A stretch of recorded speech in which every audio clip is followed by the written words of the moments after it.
అందరికీ జై హింద్. అకస్మాత్తుగా మన Indian vice president Jagdeep Dhankhar garu health grounds site చేస్తూ తను రిటైర్మెంట్ తీసుకున్నారు. సో ఇందుకు కారణంగా ఇప్పుడు మనం కొత్త వైస్ ప్రెసిడెంట్ని ఎన్నుకోవాల్సిన అవసరం ఉంది. సో ఈ వీడియోలో అసలు వైస్ ప్రెసిడెంట్ చేసే పనులేంటి, అసలు వైస్ ప్రెసిడెంట్ అవడానికి రిక్వైర్మెంట్స్ ఏమేమి ఉన్నాయి, ఆయన చేయాల్సిన పనులేంటి, రాజ్యాంగంలో ఆయనని ఎలా ఎలక్షన్ చేయాలో మరెన్నో విషయాలు ఆఫీస్ ఆఫ్ ది వైస్ ప్రెసిడెంట్కి సంబంధించి వివరంగా ఈ వీడియోలో చెప్తాను. అన్నిటికంటే ముందు మన కాన్స్టిట్యూషన్లో పార్ట్ 5 అంటే 5వ భాగంలో office of the vice president గురించి ఆర్టికల్ 63 నుంచి 71 వరకు వివరంగా రాయబడ్డది. అండ్ ఇంకొక ఆర్టికల్ 324, ఈ article mandates the election commission of India, అంటే ఎలక్షన్ కమిషన్ ఆఫ్ ఇండియాకి ఒక రెస్పాన్సిబిలిటీ ఇస్తుంది.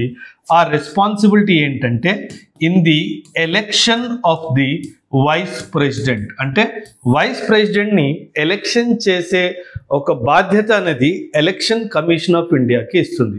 వైస్ ప్రెసిడెంట్ ఎలక్షన్ని ఒక యాక్ట్ ద్వారా కంట్రోల్ చేయబడుతుంది. ఈ యాక్ట్ పేరు the president and vice president election act 1952, మరి the president and the vice president election rules 1974. So ఈ రెండు యాక్ట్ మరియు రూల్స్ ప్రకారంగానే election of the vice president జరగాలి అని ప్రొసీజర్స్, యాక్ట్స్ చాలా వివరంగా రాయబడ్డాయి. ఇంకో విషయం ఇక్కడే క్లారిఫై చేస్తాను.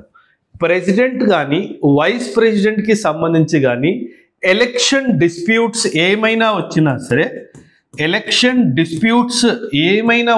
సరే వీటిని సుప్రీం కోర్టే డీల్ చేస్తుంది. ఏ హైకోర్టు ఇలాంటి కేసుని తీసుకోవాల్సిందిగా లేదు అని ఈ యాక్ట్ అండ్ రూల్స్లోనే చెప్పబడింది. ఏమని? Any dispute arising in the president or vice presidential election shall be dealt by the Supreme Court exclusive jurisdiction. అంటే ఏ హైకోర్టులో దీని మీద కేసు నమోదు చేయడానికి లేదు, ఓన్లీ సుప్రీం కోర్టే డీల్ చేస్తుంది అనే విషయం. నో, ఇప్పుడు ఎలిజిబిలిటీ క్రైటీరియా గురించి మాట్లాడదాం. ఎవరు ఎలిజిబుల్ అవుతారు to become the vice president? అందులో ముఖ్యంగా he or she has to be a citizen of India, అయి ఉండాలి. రెండవది, ఏజ్ పరంగా చూస్తే 35 years ఆఫ్ ఏజ్ అచీవ్ చేసి ఉండాలి. అండ్ మూడవది, eligible to be elected as member of రాజ్యసభకి మెంబర్షిప్కి, ఎలక్షన్స్కి కొన్ని ఎలిజిబిలిటీ క్రైటీరియాస్ ఉన్నాయి, అవన్నీ తను సాటిస్ఫై చేయాలి. And last but not the least, he or she should not hold any office of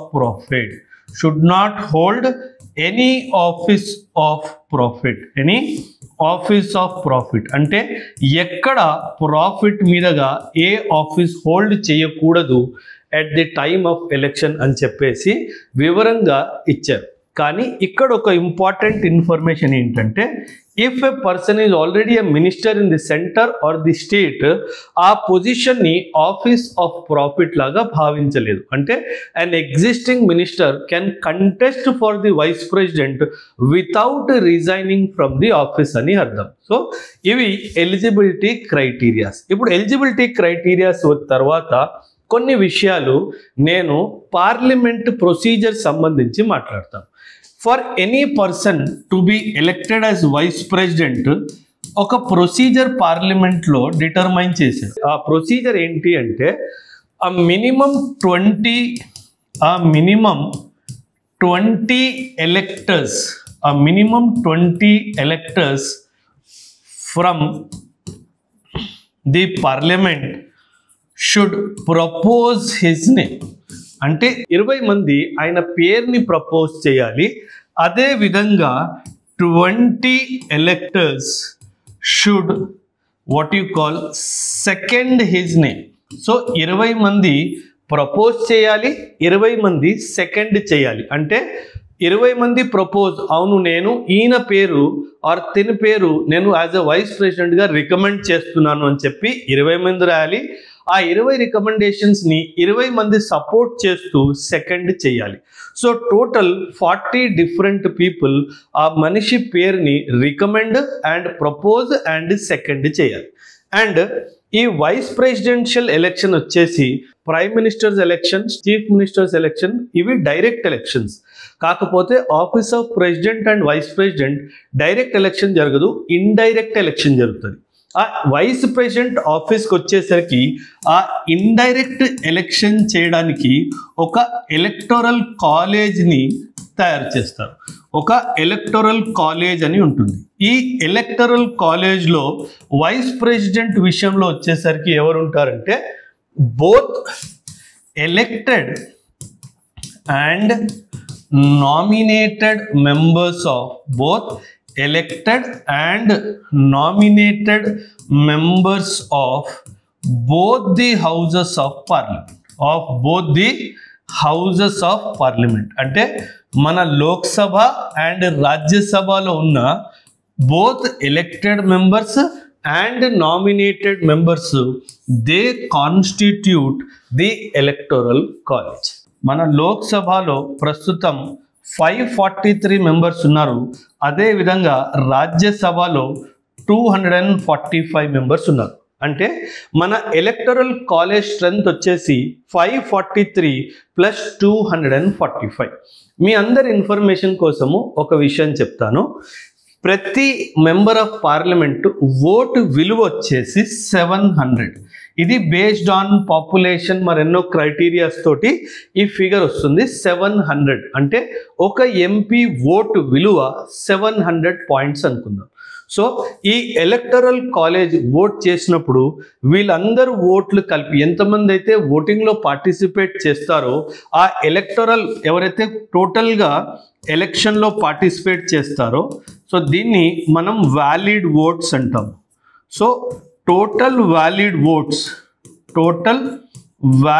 votes divided by 2 plus 1. ఎవరికైతే ఈ ఫిగర్ రీచ్ అవుతుందో వాళ్ళని వైస్ ప్రెసిడెంట్గా వాళ్ళు ఎలెక్ట్ అయ్యారు అని చెప్పి డిసిజన్ అవుతుంది. సో ఇక్కడ టోటల్ వ్యాలిడ్ ఓట్స్ అంటే ఏంటి, ఎవరైతే మెంబర్స్ ఆఫ్ పార్లమెంట్ ఓటింగ్లో పార్టిసిపేట్ చేస్తారో డివైడెడ్ బై 2 plus 1 దీన్ని టోటల్ వ్యాలిడ్ ఓట్స్ అంటారు. ఎవరైతే దీన్ని సాధిస్తారో వాళ్ళు వైస్ ప్రెసిడెంట్ లాగా ఎంపిక అయ్యారు అని చెప్పి నిర్ణయం ఇవ్వబడుతుంది. అండ్ ఈ వైస్ ప్రెసిడెంట్ ఎలక్షన్ ఈ సిస్టమ్ ఆఫ్ ఎలక్షన్ని proportional representation by means of a single transferable vote అంటారు. Proportional representation by means of a single transferable vote.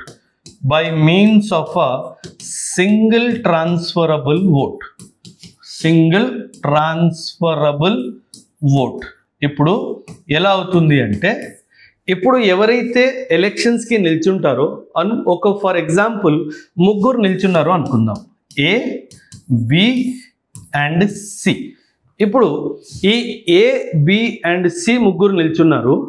ఎవరికి ఈ ప్రొపోర్షనల్ రిప్రజెంటేషన్ అంటే ఏంటి, మన మెంబర్స్ ఆఫ్ పార్లమెంట్ని మనం ఒక ప్రొపోర్షనల్ మీద రీప్రజెంటేషన్ ఇచ్చాము, దాన్ని ప్రొపోర్షనల్ రీప్రజెంటేషన్ అన్నాం.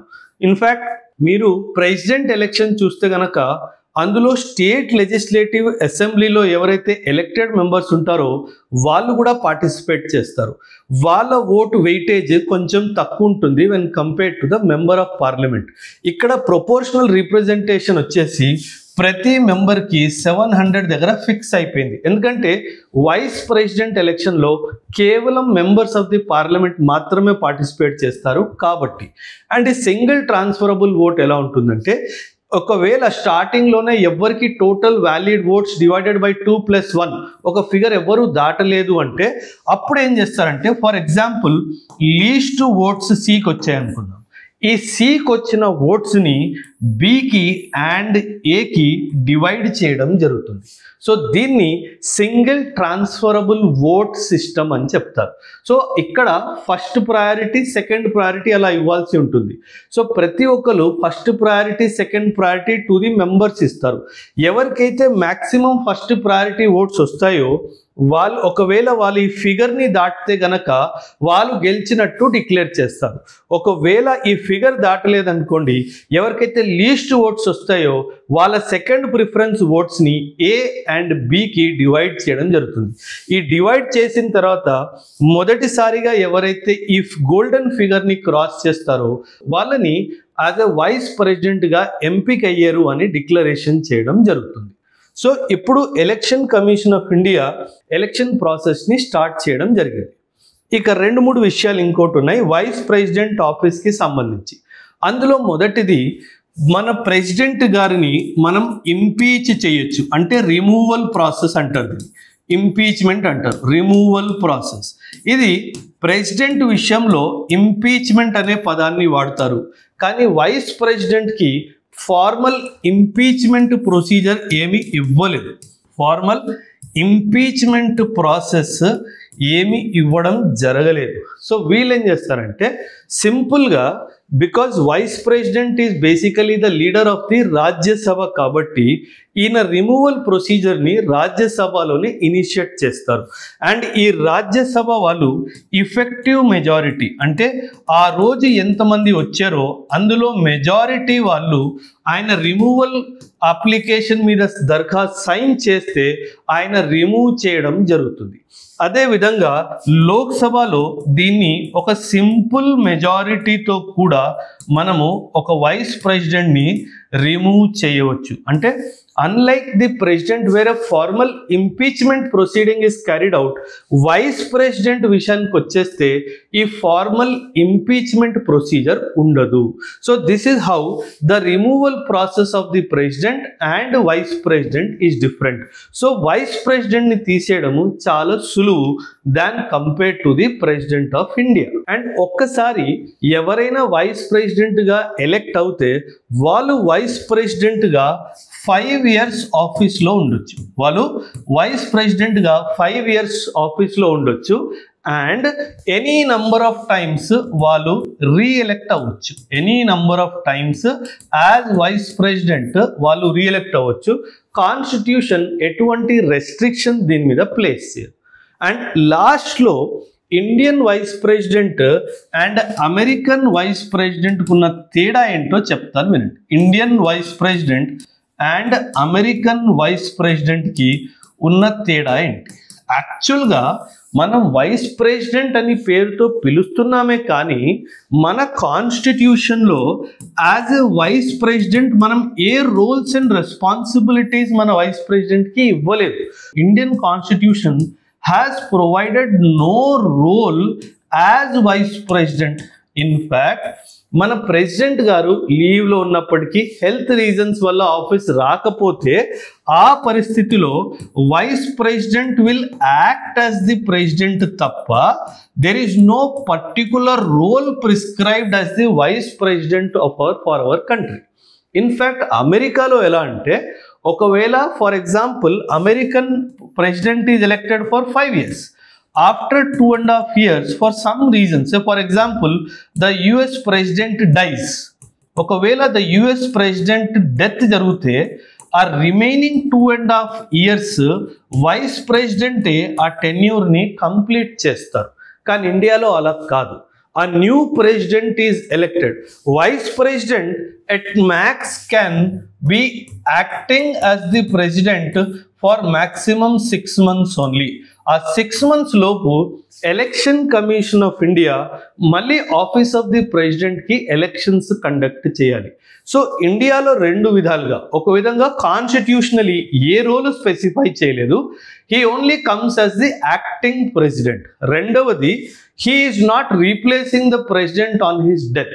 So it is only temporary replacement, which is also again దీన్ని 6 months maximum అని చెప్పేసి ఒక క్యాప్ కూడా ఇవ్వడం జరిగింది. సో ఈ వీడియో ద్వారా నేను మీకు వైస్ ప్రెసిడెంట్ ఆఫీస్కి సంబంధించిన విషయాలన్నీ వివరంగా చెప్పాలి అని అనుకున్నాను. సో మీకు ఈ వీడియో ఎలా నచ్చింది, ఇన్ఫర్మేటివ్గా అనిపిస్తే ఖచ్చితంగా కమెంట్స్లో మీ అభిప్రాయాల్ని తెలియజేయండి. థ్యాంక్ యూ అండ్ జై హింద్.